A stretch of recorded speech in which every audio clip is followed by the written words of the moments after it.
Colleague, when you hear about these types of violations, I mean, that's in the food that we eat, but when we're talking legally, where does the liability fall? Well, in law school, they tell you to sue everybody. So if I'm representing anyone connected to this case, I'd be suing anyone involved. I'm suing the person that drove it. I'm suing the store that sold it. I'm suing the plant that manufactured it, because at the end of the day, you have to allow them to remove themselves.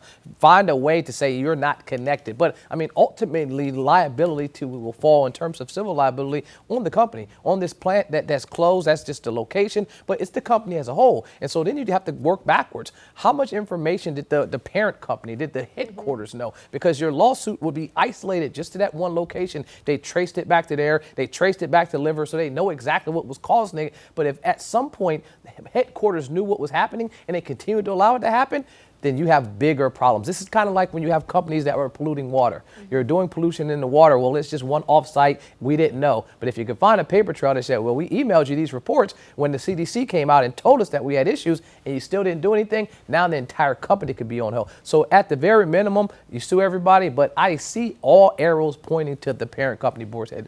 I'm glad you brought up kind of the evidence, what they may or may not have known leading up to this, because an inspector stated that the Boar's Head plant, specifically this plant, posed as an imminent health threat in 2020, 4 years ago. So how does that information impact this case? That's major. That was bombshell. I mean, we knew about that they were doing recalls, right? They were saying turn it in. At first, it was limited to a couple isolated deli meats, and then it was all deli meats. We were talking about a couple injuries. Then we talked about multiple deaths. But then this one that happened this week, when they said that we recognized that there was information that was there years ago, you can talk about now if you knew or should have known that you had a danger. We're talking about, did you breach your duty? Because this duty to protect is there. And so because you had information that could have prevented deaths, I'm pointing directly to that as the attorney. And so that's information that is extremely helpful. Even though Boar's Head has owned a lot of the responsibility, something like this to say that, oh, they didn't know last week, they didn't know last year, they knew 4 years ago that this was a problem and they didn't do anything,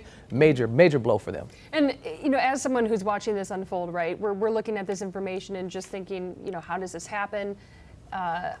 How are they going to respond? But from your perspective, have you seen any other companies that have gone through this and whether or not they bounce back from a situation like this? Two examples I could think about. Ironically, we were talking about one earlier, ice cream, Bluebell, for sure. We were talking about ice cream. Different reason, though. Different reason. I mean, one of my favorite companies, they had an outbreak, similar situation, and I was devastated, but they bounced back. Their name recognition's there. They did all the things that were necessary, came back swinging. But in the entry, you talked about the cantaloupe. That was Jensen Farms.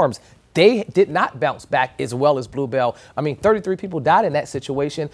They filed for bankruptcy. The owners actually were criminally charged. Didn't go to prison, but were criminally charged. So two different instances where you can have an opportunity, but it takes a total rebrand. Yeah, it's a big responsibility when you're dealing with the food that people are eating and making sure that it's healthy.